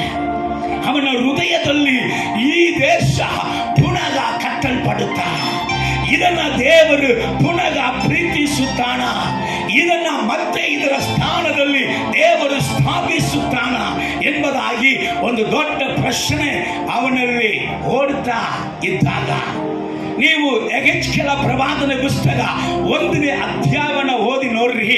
ಅವನು ಕೇಬಾರ್ ಎಂಬುದಾದ ಒಂದು ನದಿಯಲ್ಲಿ ಕುಳಿತಿರುವಾಗ ಪರಲೋಕ ದೇವರು ಅವನಿಗೆ ದರ್ಶನ ಕೊಡುತ್ತಾ ಇದ್ದಾನೆ. ಕೇಬಾರ್ ನದಿ ಎಲ್ಲಿದೆ ಅಂತ ಕೇಳಿದ್ರೆ ಇಸ್ರಾಯೇಲಲ್ಲಿ ಇಲ್ಲ, ಅದು ಕಸ್ಪಿಯರ ದೇಶದಲ್ಲಿ ಇದೆ. ಬಾಬಿಲೋನ್ ದೇಶಕ್ಕೆ ಇವನನ್ನ ಸೆರೆ ಹಿಡಿದು ಕೈದಿಯಾಗಿ ಕರೆದುಕೊಂಡು ಹೋಗುವಾಗ ಇವನು ಸಂತೋಷವಾಗಿರುವಾಗ ದರ್ಶನ ಕಂಡಿಲ್ಲ. ಇವನು ದುಃಖಮುಖನಾಗಿ, ಅವನು ಬೇಡಿ ಹಾಕಿಸಲ್ಪಟ್ಟವನಾಗಿ, ಇವನು ಸೆರೆ ಹಿಡಿದು ಬಾಬಿಲೋನಿನವರು ಇವನನ್ನು ಗುಲಾಮನಾಗಿ ಕರೆದುಕೊಂಡು ಹೋಗ್ತಾ ಇದ್ದಾರೆ. ಇವನನ್ನು ಮಾತ್ರವಾ ಕರೆದುಕೊಂಡು ಹೋಗಿದ್ರು? ಇಲ್ಲ, 10,000 ಮಂದಿಯನ್ನ ಇವನ ಸಂಗಡ ಕರ್ಕೊಂಡು ಹೋಗ್ತಾರೆ. ಈ 10,000 ಮಂದಿ ಅಂತ ನೀನು ಹೆಂಗೆ ಹೇಳುತ್ತೀಯ ಅಂತ ಕೇಳಿದ್ರೆ, 2 ಅರಸರ ಪುಸ್ತಕ 24ನೇ ಅಧ್ಯಾಯ 10ನೇ ವಾಕ್ಯದಿಂದ 14ನೇ ವಾಕ್ಯ ತನಕ ನೀವು ಮನೆಗೆ ಓದಿ ನೋಡ್ರಿ. ಅಲ್ಲಿ 10,000 ಮಂದಿಯನ್ನ ಯೆಹೆಜ್ಕೇಲ ಸಂಗಡ ಇವರು ಗುಲಾಮನಾಗಿ ಕರೆದುಕೊಂಡು ಹೋಗ್ತಾ ಇದ್ದಾರೆ. ಅದು ಒಂದು ಸತ್ಯ. ಯೋಸೇಫನು ಇಸ್ರಾಯೇಲ್ ಇರುವಾಗಲೂ ಯೆಹೋವನು ಅವನ ಸಂಗಡ ಇದ್ದನು. ಯೋಸೇಫನು ಫರೋಹನ ಮನೆಗೆ ಹೋಗಿದಾಗಲೂ ಯೆಹೋವನು ಅವನ ಸಂಗಡ ಇದ್ದನು. ಯೋಸೇಫನು ಸೆರೆಮನೆಯಲ್ಲಿ ಇಟ್ಟಾಗಲೂ ಯೆಹೋವನು ಅವನ ಸಂಗಡ ಇದ್ದನು. ಅಭಿಷಕ್ತನಿಗೂ ಅಭಿಷೇಕ ಹೊಂದದೇ ಇರುವವನಿಗೆ ಇದೇ ವ್ಯತ್ಯಾಸ. ಇವನು ಸೆರೆಯ ಅನುಭವದಲ್ಲಿ ಸದಾ ಇವನ ಮುಂದೆ ಪರಲೋಕವು ತೆರೆಯಲ್ಪಡ್ತಾ ಇದೆ. ಮುಗಿತು ಕಲೆ, ಇಸ್ರಾಯೇಲರ ಕಲೆ ಮುಗಿತ. ಇವರ ದ್ರೋಹಗಳ ನಿಮಿತ್ತವಾಗಿ ದೇವರು ಇವರನ್ನ ಸರ್ವನಾಶ ಮಾಡಿಬಿಟ್ಟ. ಇನ್ನು ಮೇಲೆ ಇದು ಎದ್ದೇಳುವುದಿಲ್ಲವಾ? ಹೌದಯ್ಯ. ಬೆಳಗಾಮ 100 ವರ್ಷ ಹಿಂದೆ ಮಿಷನರಿಗಳು ಬಂದು ಇವತ್ತು ಕೂಡ ಸರಿಯಾದ ಹೋಗುವುದಕ್ಕೆ ಬಸ್ಸುಗಳಿಲ್ಲ, ರೂಟಲ್ಲಿ ಹೋಗುವುದಕ್ಕೆ ಗಾಡಿ ಕೂಡ ಹೋಗದೆ ಇರುವಂತ ಸ್ಥಳಗಳಲ್ಲಿ 100 ವರ್ಷ ಮುಂಚೆ ಬಂದಿರುವುದಾದರೆ ಅದು ಪಟ್ಟಗಳಾಗಿ ಮುಳ್ಳು ಇರುವಂತ ಸ್ಥಳವಾಗಿ ಇದ್ದಿರಬೇಕಲ್ಲ. ಅಂತ ಸಂದರ್ಭದಲ್ಲಿ ಸದಾ ಭಾರತಕ್ಕೆ, ಬೆಳಗಾಮಕ್ಕೆ ರಕ್ಷಣೆ ಬೇಕು, ಆಶೀರ್ವಾದ ಬೇಕು, ದೇವರು ಬೇಕು, ದೇವರ ಮಹಿಮೆ ಬೇಕಂತ ಎಷ್ಟೋ ಸೇವಕರು ಮಿಷನರಿಗಳು ಬಂದು ಅಲ್ಲಿ ಸಭೆಗಳನ್ನ ಕಟ್ಟಿ ಇಟ್ಟಿದಾಗ ಇವತ್ತು ಸಭೆಗಳೆಲ್ಲ ದನ ಕಟ್ಟಿಗೆ ಆಗಿದೆ. ಅನೇಕ ಸಭೆಗಳು ಮಾರಲ್ಪಟ್ಟಿದೆ. ಅನೇಕರು ದೇವರ ಮಹಿಮೆಯನ್ನ ಕಳೆದುಕೊಂಡಿದ್ದಾರೆ. ದೇವದಾಸರು, ದೇವ ಸಭೆಗಳು ದೇವರಿಗೆ ದ್ರೋಹ ಮಾಡಿ ದೇವರ ಮಹಿಮೆಯನ್ನು ಕಳೆದುಕೊಂಡು ದೀಕ್ಷಾ ಸ್ನಾನ ಹೊಂದಿ ದೇವರನ್ನು ಆರಾಧಿಸಿದವರು ಇವತ್ತು ಕಲ್ಲುಕ್ಕೂ ಮಣ್ಣಕ್ಕೂ ಮೂರ್ತಿ ಪೂಜೆ ಮಾಡ್ತಾ ಇದ್ದಾರೆ. ಇವರು ಮನ ತಿರುಗುತ್ತಾರ? ಇವರು ಪುನಃ ಕಟ್ಟಲ್ಪಡುತ್ತಾರ? ಈ ಮಿಷನರಿಗಳ ದರ್ಶನವು ಮತ್ತೆ ತಿರುಗ ಇದೇ ಬೆಳಗಾಂ ಪಟ್ಟಣದಲ್ಲಿ, ಕರ್ನಾಟಕ ರಾಜ್ಯದಲ್ಲಿ ಪುನಃ ದೇವರ ಸಭೆಗಳು ಕಟ್ಟಲ್ಪಡುತ್ತಾ? ಒಂದು ದೊಡ್ಡ ಪ್ರಶ್ನೆ. ಹಲ್ಲೆಲೂಯ. ಇವನು ಆ ರೀತಿಯಾಗಿ ಇದು ಕಟ್ಟಲ್ಪಡುತ್ತಾ ಅಂತ ಹೇಳಿ ಅವನು ಹೋರಾಡ್ತಾ ಇದ್ದಾಗ ಆ ನದಿಯ ಪಕ್ಕದಲ್ಲಿ, ಕೇದಾರ ನದಿಯ ಪಕ್ಕದಲ್ಲಿ ಕುಳಿತಿರುವಾಗ ಪರಲೋಕ ತೆರೆಯಲ್ಪಡ್ತಾ ಇದೆ. ಅಲ್ಲಿ ದೇವರು ಪರಲೋಕದಲ್ಲಿ ಇರುವಂತ 4 ಜೀವಿಗಳನ್ನು ಅವನಿಗೆ ತೋರಿಸ್ತಾ ಇದ್ದಾರೆ. ಅವನು ಅದನ್ನು ನೋಡ್ತಾ ಇದ್ದಾನೆ. ಅದರ ಮುಖಗಳು ಹೆಂಗಿತ್ತು ಅಂತ ನೋಡ್ತಾ ಇದ್ದಾನೆ. ಅದರ ರೆಕ್ಕೆಗಳಲ್ಲಿ ಏನಿತ್ತು ಅಂತ ನೋಡ್ತಾ ಇದ್ದಾನೆ. ಅದರ ಕಣ್ಣುಗಳನ್ನು ನೋಡ್ತಾ ಇದ್ದಾನೆ. ಅಲ್ಲಿ ಒಂದು ಚಕ್ಕರವನ್ನು ನೋಡ್ತಾ ಇದ್ದಾನೆ. ಅದೆಲ್ಲ ವಿವರಣೆ ಅದರಲ್ಲಿ ಇದೆ. ಮನೆಯಲ್ಲಿ ಹೋಗಿ ಓದಿ ನೋಡ್ರಿ. ನಂತರ ಪರಲೋಕದಲ್ಲಿ ಸಿಂಹಾಸನದಲ್ಲಿ ಕುಳಿತಿರುವಂತ ಯೇಸುವನ್ನ ಕಾಣುತ್ತಾ ಇದ್ದಾನೆ. ಅದೇ ಹೇಳಿ, ಯಾರನ್ನ ಕಾಣ್ತಾ ಇದ್ದಾನೆ? ಹೇಗಯ್ಯ? ಹಳೆಯ ಒಡಂಬಡಿಕೆಯಲ್ಲಿ ಯೇಸು ಎಲ್ಲಿಂದ ಬಂದ್ರು ಅಂತ ಕೇಳ್ತೀಯ? ತಿರುಗಿಸಿ ಗಮನಿಸೋಣ. ಯೆಹೆಜ್ಕೇಲ ಪ್ರವಾದನೆ ಪುಸ್ತಕ 1ನೇ ಅಧ್ಯಾಯ 26ನೇ ವಾಕ್ಯವನ್ನು ಓದಿ. ಅವುಗಳ ತಲೆಗಳ ಮೇಲ್ಗಡೆ ನೆಲೆಗಟ್ಟಿನ ಮೇಲೆ ಇಂದ್ರ ನೀಲಮಣಿಯಂತೆ ಹೊಳೆಯುವ ಸಿಂಹಾಸನಕಾರವು ಕಾಣಿಸಿತ್ತು. ಅದರ ಮೇಲೆ ನರರೂಪದಂತ ರೂಪವುಳ್ಳ ಒಬ್ಬಾತನು ಆಸೀನನಾಗಿದ್ದು, ಆ ಸಿಂಹಾಸನ ಸಿಂಹಾಸನ ಕಾಣಿಸಿದಮ್ಮ. ಅವುಗಳ ತಲೆಯ ಮೇಲೆ ನೆಲೆಗಟ್ಟಿನ ಮೇಲೆ ಇಂದ್ರ ನೀಲೆಯಂತೆ ಇಂದ್ರ ನೀಲ ಅಂದ್ರೆ ಏನು ಗೊತ್ತಾ? ಹಲೋ, ಇಂದ್ರ ನೀಲ ಬ್ಲೂ ಕಲರ್. ಬ್ಲೂ ಕಲರ್ಗೆ ನೀವೇನಂತೀರ? ನೀಲಿ ಕಲರ್. ನೀಲಿ ಕಲರ್ ಅಂದ್ರೆ ಏನರ್ಥ ಗೊತ್ತಾ? ಕರುಣೆ ಅಂತ ಅರ್ಥ.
ಮನುಷ್ಯನು ಸತ್ತವನಂತೆ ಬಿದ್ದಾನೆ.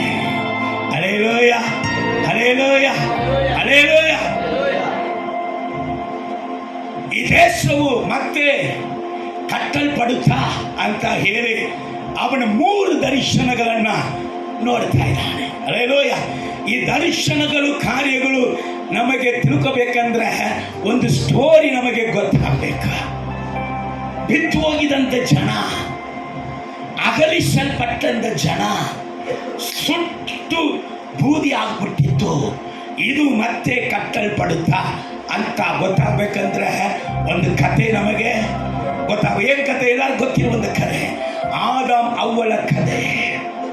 ಇಲ್ಲಿ ಗಮನಿಸಿ, ಈ ಭೂಮಿಯಲ್ಲಿ ಸಮಸ್ತವನ್ನು ಉಂಟು ಮಾಡಿದಂತ ದೇವರು ಮನುಷ್ಯನನ್ನು ಮಾತ್ರ ತನ್ನ ಸಾರೂಪ್ಯದಲ್ಲಿ, ಸ್ವರೂಪದಲ್ಲಿ ಉಂಟು ಮಾಡಿದಕ್ಕೆ ಉದ್ದೇಶ ಏನಂದ್ರೆ ಮನುಷ್ಯನ ಸಂಗಡ ಮಾತ್ರ ಸಂಬಂಧವನ್ನ ಇಟ್ಟುಕೊಳ್ಳುವುದಕ್ಕೆ ದೇವರು ಬಯಸಿದನು. ತಂದೆ ಮಕ್ಕಳೆಂಬುದಾದ ಸಂಬಂಧ, ತನ್ನ ಮಹಿಮೆ ಎಂತು ಎಂಬುದಾಗಿ ಅವನಿಗೆ ತೋರ್ಪಡಿಸುವಂತ ಸಂಬಂಧ, ತಾನು ಪರಿಶುದ್ಧನು, ಸತ್ಯದೇವರು, ನೀತಿವಂತನು, ಕರುಣಾನಿಧಿ ಎಂಬುದಾಗಿ ತನ್ನ ಗುಣಾಧೀಶಗಳನ್ನು ಅರಿತುಕೊಳ್ಳುವುದಕ್ಕಾಗಿ ದೇವರು ಅವನನ್ನು ತನ್ನ ಸಾರೂಪ್ಯದಲ್ಲಿ ಸೃಷ್ಟಿ ಮಾಡಿದನು. ತನ್ನ ಸ್ವರೂಪದಲ್ಲಿ ಅವನನ್ನು ಸೃಷ್ಟಿ ಮಾಡಿ, ಆಸೆಯಾಗಿ ಸೃಷ್ಟಿ ಮಾಡಿ, ಇವನು ಈ ಭೂಮಿ ನಾನು ನೆನೆಸುವುದೆಲ್ಲ ಈ ಭೂಮಿಯಲ್ಲಿ ಮಾಡುತ್ತಾನೆ ಎಂಬುದಾಗಿ ಹೇಳಿ ಅವನನ್ನು ಭೂಮಿಯಲ್ಲಿ ಸೃಷ್ಟಿ ಮಾಡಿ ಅವನನ್ನು ಆಶೀರ್ವದಿಸಿ, ದೇವ ಮಹಿಮೆ ಇಡೀ ಭೂಮಿಯೆಲ್ಲ ತುಂಬಿಕೊಂಡಿದೆ, ನೀನು ಎಲ್ಲೆಲ್ಲ ಹೋಗುತ್ತೀಯೋ ಅಲ್ಲೆಲ್ಲ ದೇವ ಮಹಿಮೆಯನ್ನ ಪ್ರಜ್ವಲಿಸು ಎಂಬುದಾಗಿ ಅವನ ಮೇಲೆ ನಂಬಿಕೆ ಇಟ್ಟು ಅವನನ್ನು ಸೃಷ್ಟಿ ಮಾಡಿ ಅವನ ಸಂಗಡ ದೇವರು ಬಂದು ಸಂಚರಿಸುತ್ತಾ ಇದ್ದಾರೆ. ಹಲ್ಲೆಲೂಯ. ದೇವರು ಯಾವುದೇ ಪ್ರಾಣಿಗಳ ಬಳಿಯಲ್ಲಿ ಸಂಚರಿಸಿದ್ರ? ದೇವರು ಯಾವುದಾದ್ರೂ ಒಂದು ಗಿಡದ ಬಳಿಯಲ್ಲಿ ಹೋಗಿ ಸಂಚರಿಸುತ್ತಾ ಇದ್ರ? ಎಲ್ರಿ, ದೇವರು ತನ್ನ ಸ್ವರೂಪದಲ್ಲಿ ಆಸೆಯಾಗಿ ಉಂಟು ಮಾಡಿದಂತಹ ಮನುಷ್ಯನ ಸಂಗಡ ಸಂಚರಿಸ್ತಾ ಇದ್ರು. ಅದರಲ್ಲಿ ನನಗೊಂದು ಕನ್ಫ್ಯೂಷನ್. ನಾವು ನಿನ್ನೆ ವಾಕ್ಯಗಳನ್ನ ಓದುವಾಗ ಅದು ಆದಿಕಾಂಡ 3ನೇ ಅಧ್ಯಾಯದಲ್ಲಿ 8ನೇ ವಾಕ್ಯದಲ್ಲಿ ದೇವರು ಯಾವ ಸಮಯದಲ್ಲಿ ಸಂಚರಿಸಲಿಕ್ಕೆ ಬರುತ್ತಾರಂತ ಬರೆದಿದೆ. ಓದ್ ಮಗಳ. ತರುವಾಯ ಯೆಹೋವ ದೇವರು ಸಂಜೆಯ ತಂಗಾಳಿ ಅಂತ ಎಲ್ಲಿದೆ? ನಮ್ಮ ಕೈಯಲ್ಲಿ ಇರುವಂತ ಬೈಬಲಲ್ಲಿ ಇದೆ. ಸರಿ, ಪರಿಶುದ್ಧ ಬೈಬಲ್ ಏನು ಹೇಳುತ್ತೆ ನೋಡೋಣ. ಪರಿಶುದ್ಧ ಬೈಬಲ್ ಏನು ಹೇಳುತ್ತೆ? ಆಗ ಕರ್ತನಾದ ದೇವರು ದಿನದ ತಂಗಾಳಿಯಲ್ಲಿ ತೋಟದೊಳಗೆ ತಿರುಗಾಡುವ ಶಬ್ದ. ದಿನದ ತಂಗಾಳಿಯಲ್ಲಿ. ಸೊ ತಮಿಳ್ ಬೈಬಲ್ ಹೇಳುತ್ತೆ ಮುಂಜಾನೆ ತಂಗಾಳಿಯಲ್ಲಿ, ಬೆಳಗ್ಗೆ ತಂಗಾಳಿ ತಂಬಿರುವಂತ. ಸೊ ದೇವರು ಬೆಳಗಿನ ಬಂದಿರ್ಬೋದು, ಸಾಯಂಕಾಲ ಬಂದಿರ್ಬೋದು, ಗೊತ್ತಿಲ್ಲ. ಬಟ್ ಬೆಳಗ್ಗೆ ತುಂಬ ಮುಖ್ಯ. ಯಾಕಂದ್ರೆ ಕನ್ನಡ ಬೈಬಲಲ್ಲಿ ದೇವರು ಸಂಜೆ ದಾನ ಬರ್ತಾನಂತ ಹೇಳ್ಬಿಟ್ಟು ಅನೇಕರು ಬೆಳಗ್ಗೆನ ನೋಡುವುದೇ ಇಲ್ಲ. ಹಲ್ಲೆಲೂಯ. ಸತ್ಯವೇದ ನಮಗೆ ಹೇಳಿಕೊಡ್ತಾ ಇದೆ, ಮುಂಜಾನೆಯಲ್ಲಿ ನನ್ನ ಹುಡುಕುವವನು ನನ್ನನ್ನು ಕಂಡುಕೊಳ್ಳುತ್ತಾನೆ. ಸತ್ಯವೇದ ಹೇಳಿಕೊಡ್ತಾ ಇದೆ, ಪರಲೋಕದಿಂದ ಮನ್ನಾ ಅದು ಯಾವಾಗ ಬೀಳುತ್ತಂತೆ? ಹಗಲೊತ್ತಲ್ಲಿ ಬೀಳುತ್ತಂತೆ. ಬಿಸಿಲು ಹೇರಿದ ಮೇಲೆ ಅದು ಕರಗಿ ಹೋಗುತ್ತೆ. ಯಾರು ಕೂಡ ಅದನ್ನು ಸೇರಿಸಿ ಇಡುವುದಕ್ಕೋ ಅದನ್ನು ಉಪಯೋಗಪಡಿಸುವುದಕ್ಕೋ ಸಾಧ್ಯವಿಲ್ಲ. ನಾನು ನಂಬುತ್ತಾನೆ, ನನ್ನ ದೇವರು ಈ ಆದಾಮ ಅವಳನ್ನು ಸೃಷ್ಟಿ ಮಾಡಿಬಿಟ್ಟು ಆತನಿಗೆ ಪರಲೋಕದಲ್ಲಿ ಇರುವುದಕ್ಕೆ ಇಷ್ಟನೇ ಇಲ್ಲ. ಮುಂಚಾನೇನೆ ತನ್ನ ಮಕ್ಕಳನ್ನು ನೋಡುವುದಕ್ಕಾಗಿ ಓಡಿ ಬರ್ತಾ ಇಲ್ಲ. ಹಲ್ಲೆಲೂಯ. ತನ್ನ ಮಕ್ಕಳ ಸಂಗಡ ಸಂಚರಿಸುವುದಿಗೆ ಆ ಮಹಿಮೆಯ ದೇವರ ಮಹಿಮೆಯನ್ನ ಹೊಂದಿದಂತ ಸೃಷ್ಟಿಗಳ ಮಧ್ಯದಲ್ಲಿ ಸಂಚರಿಸುವುದಕ್ಕೆ ದೇವರು ಓಡಿ ಬರ್ತಾ ಇದ್ದಾರೆ. ಇವರು ಕ್ರಿಸ್ಮಸ್ ಅಯ್ಯ ಬಂದಾಗ ಒಂದು ಮಾತು ಹೇಳಿದರು. ಋಷಿಗಳು ಎಷ್ಟು ಗಂಟೆಗೆ ಎದ್ದೇಳ್ತಾರಂದ್ರೆ? ಎಷ್ಟು ಗಂಟೆಗೆ? 3 ಗಂಟೆಗೆ. ಆಯಿತು. ಆಮೇಲೆ ಜ್ಞಾನಿಗಳು ಎಷ್ಟು ಗಂಟೆಗೆ ಎದ್ದೇಳ್ತಾರಂತೆ? 4 ಗಂಟೆಗೆ. ಆಮೇಲೆ ಅರಿವು ಉಳ್ಳವರು ಎಷ್ಟು ಗಂಟೆಗೆ ಎದ್ದಾಳ್ತಾರಂತೆ? 5 ಗಂಟೆಗೆ. ಆಮೇಲೆ ಮನುಷ್ಯರು ಎಷ್ಟು ಗಂಟೆಗೆ ಎದ್ದಾಳ್ತಾರಂತೆ?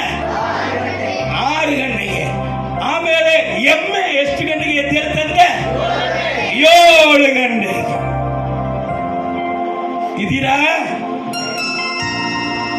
ಹಲ್ಲೆಲೂಯಾ,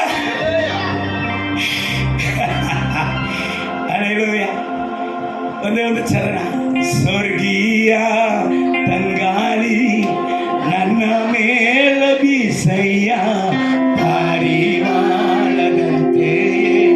ನನ್ನ ಮೇಲಾಯಯ್ಯ. ಸ್ವರ್ಗೀಯ ತಂಗಾಳಿ ನನ್ನ ಮೇಲ ಬೀಸಯ್ಯ, ಪಾರಿವಾಳದಂತೆ ನನ್ನ ಮೇಲಾಯಯ್ಯ. ಜಲದ ಮೇಲೆ ಚಲಿಸಿದ ಪರಿಶುದ್ಧಾತ್ಮನೇ,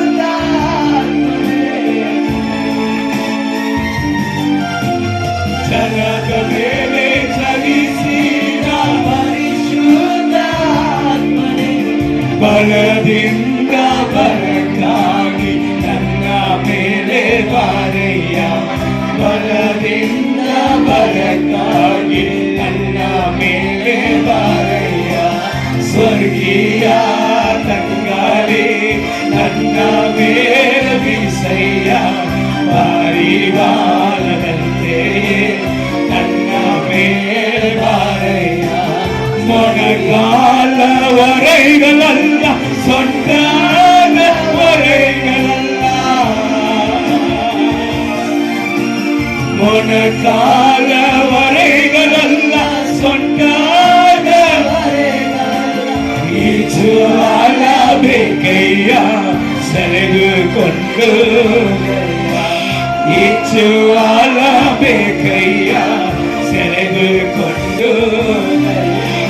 ಸ್ವರ್ಗೀಯ ತಂಗಾಳಿ ನನ್ನ ಮೇಲೆ ಬೀಸಯ್ಯ, ಪಾರಿವಾಳದಂತೆ ನನ್ನ ಮೇಲೆ.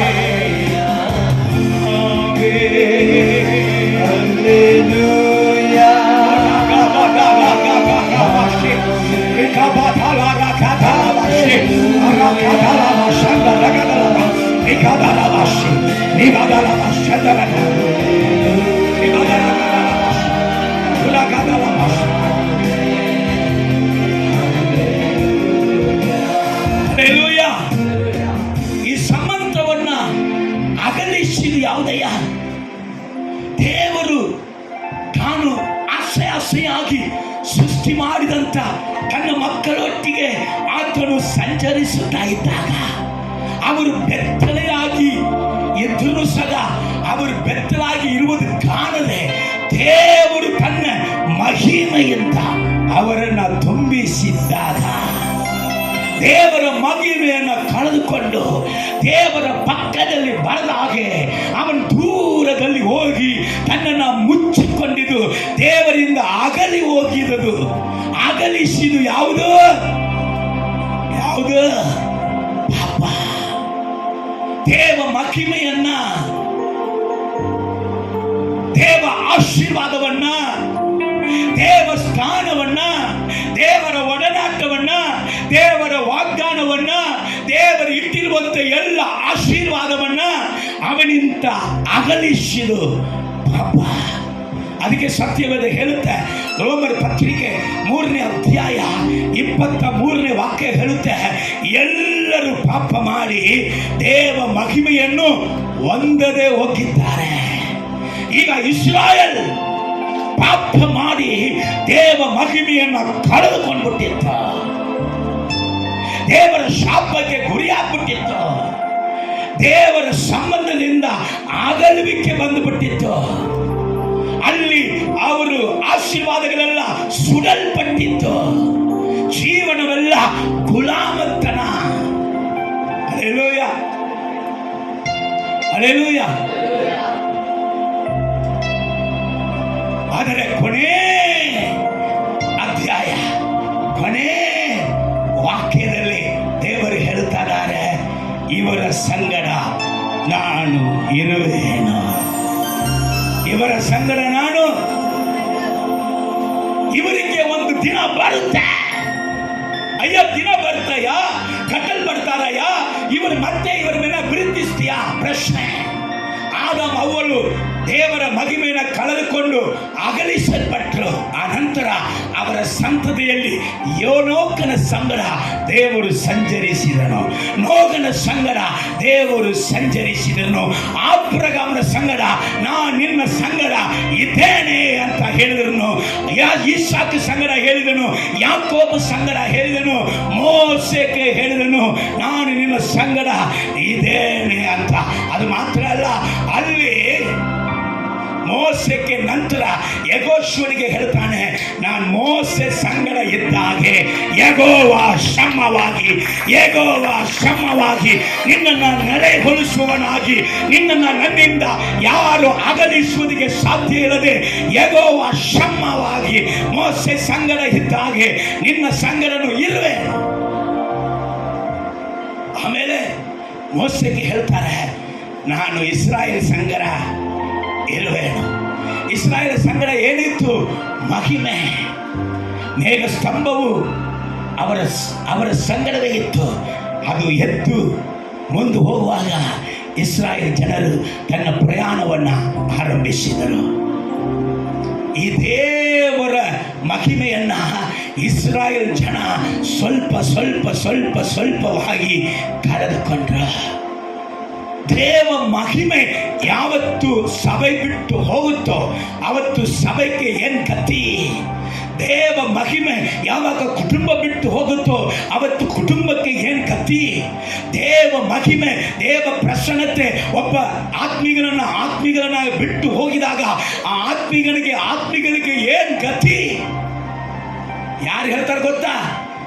ಏಲಿ ಮಹಾಯಾಜಕನ ಸೊಸೆ ಹೇಳುತ್ತಾನೆ, ಅಲ್ಲಿ ಮಂಜಿಸಪಟ್ಟಿ ದೇವರ ಮಹಿಮೆ ಇಸ್ರಾಯೇಲನ್ನ ಮಂಜಿಸಪಟ್ಟಿಯಾಗಿ ಕಾಪಾಡಿಕೊಂಡಂತ ಮಂಜಿಸಪಟ್ಟಿ ಶತ್ರುಗಳ ವಶದಲ್ಲಿ ಹೋಗ್ಬಿಟ್ಟಿತ್ತು. ಯಾರ ವಶದಲ್ಲಿ ಹೋಗ್ಬಿಟ್ಟಿತ್ತು? ಶತ್ರುಗಳ ವಶದಲ್ಲಿ ಹೋಗ್ಬಿಟ್ಟಿತ್ತು. ಶತ್ರುಗಳ ವಶದಲ್ಲಿ ದೇವರ ಮಂಜಿಸಪಟ್ಟಿ ಹೋಗಿದಾಗ ಆಕೆ ಏನು ಹೇಳಿದ ಸ್ವಲ್ಪ ಗಮನಿಸೋಣ. ಒಂದು ಸಮುವೇಲ್ ಪುಸ್ತಕ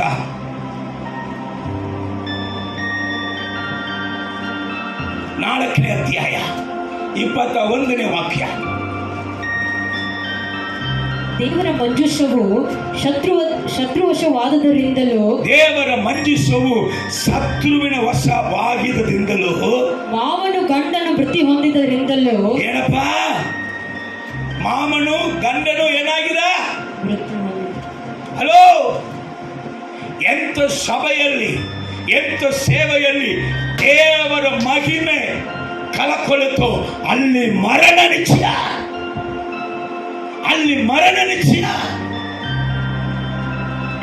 ಹೇಳ್ತಾ ಇದೆ ಮಹಾಯಾಜಕನು ದೇವರ ಮಂಜುಷೆ ಮಹಿಮೆಯೇ ಅವನನ್ನು ಕಾಪಾಡಿಕೊಂಡಿತ್ತು, ಅವನ ಮಕ್ಕಳನ್ನು ಕಾಪಾಡಿಕೊಂಡಿತ್ತು. ಆದರೆ ಏನ್ ಮಾಡಿದ? ತನ್ನ ಮಕ್ಕಳನ್ನು ಖಂಡಿಸುವುದಕ್ಕೆ ಮರೆತ. ತನ್ನ ಮಕ್ಕಳನ್ನ ದೇವರಿಗೆ ಇಷ್ಟವಾದ ರೀತಿಯಲ್ಲಿ ಬೆಳೆಯುವುದಕ್ಕೆ ಖಂಡಿಸುವುದಕ್ಕೆ ಮರೆತ.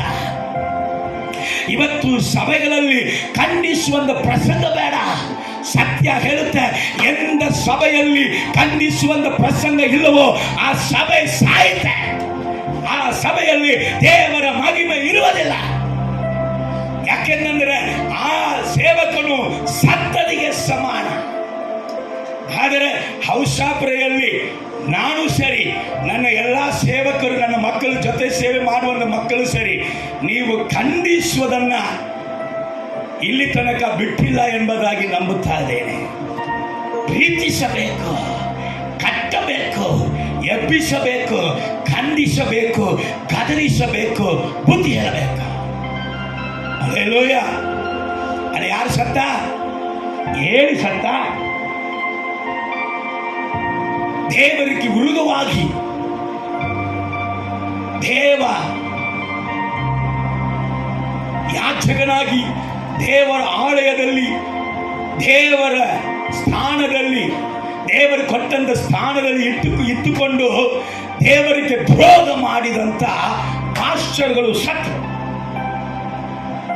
ಅದಕ್ಕೆ ಏನೇನುತ್ತಾಳೆ ಸ್ವಲ್ಪ ಓದ್ರಿ. ಮಹಿಮೆಯು ಇಸ್ರಾಯೇಲರನ್ನು ಬಿಟ್ಟು ಹೋಯಿತೆಂದು ಹೇಳಿ, ಮಹಿಮೆಯು ಇಸ್ರಾಯೇಲರನ್ನು ಬಿಟ್ಟು ಹೋಯಿತು ಅಂತ ಹೇಳಿ, ಆ ಕೂಸು ಯಪ್ಪ ಇನ್ನೂ ದಿನ ತುಂಬಲಿಲ್ಲ, ಅಷ್ಟು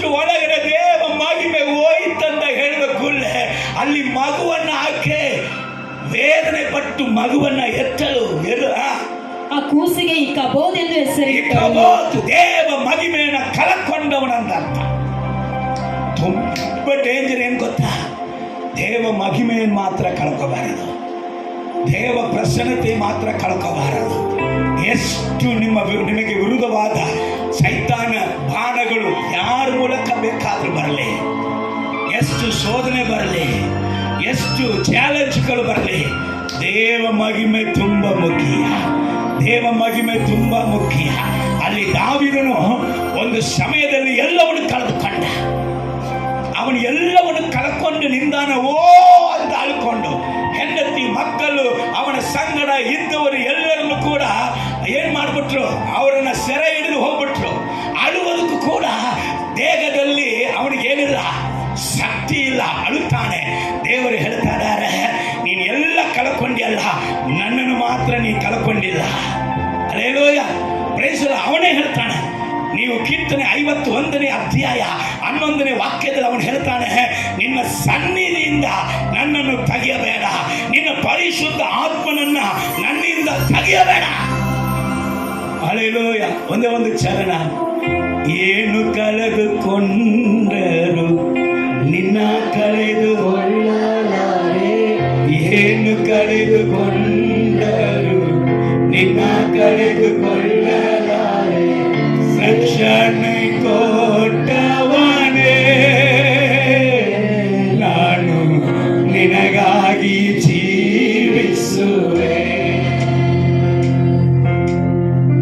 ರಕ್ಷಣೆ ಕೊಟ್ಟವನೇ ನಾನು ನಿನಗಾಗಿ ಜೀವಿಸುವೆ.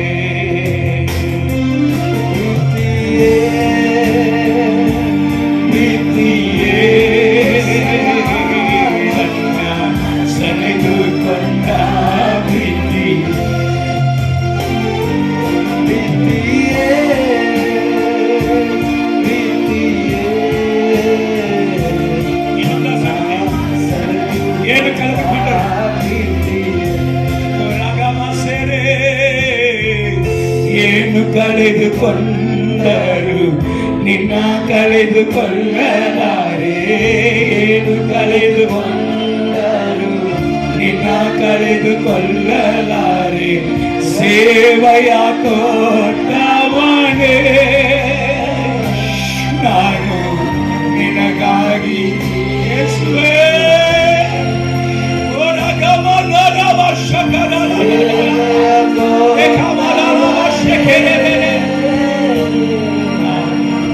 ನಿನಗಾಗಿ ಜೀವಿಸುವೆ ಯೇಸುವೇ,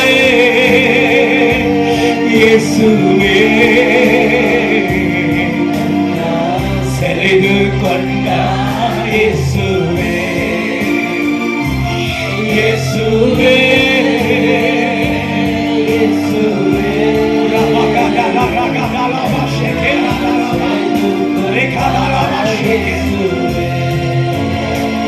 ಗಮನಿಸಿ, ದಾವೀದ ಎಲ್ಲವನ್ನು ಕಳೆದುಕೊಂಡ, ಆದರೆ ದೇವರ ಮಹಿಮೆಯ ಮಾತ್ರ ಅವನ ಜೀವಿತದಲ್ಲಿ ಕಳೆದುಕೊಂಡಿಲ್ಲ.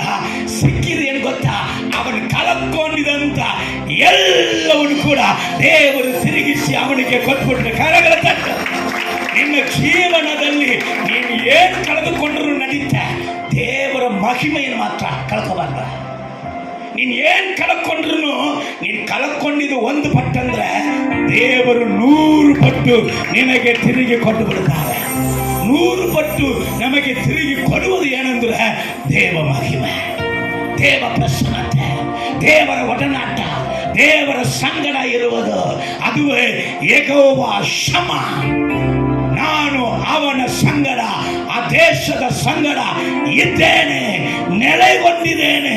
ಅದನ್ನ ನನ್ನಿಂದ ಯಾರು ಕೂಡ ತಡೆಯುವುದಕ್ಕೆ ಸಾಧ್ಯ ಇಲ್ಲ.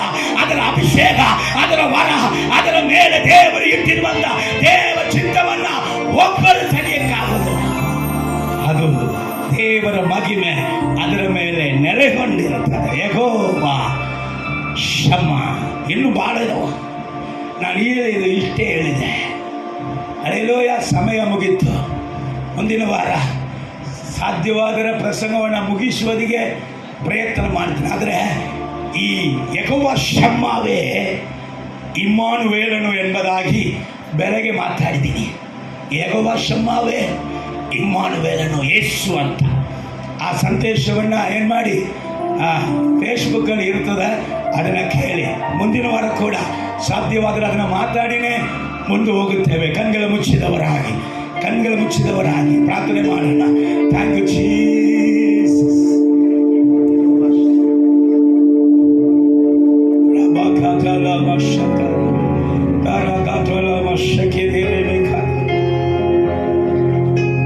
ಯೆಹೋವಾ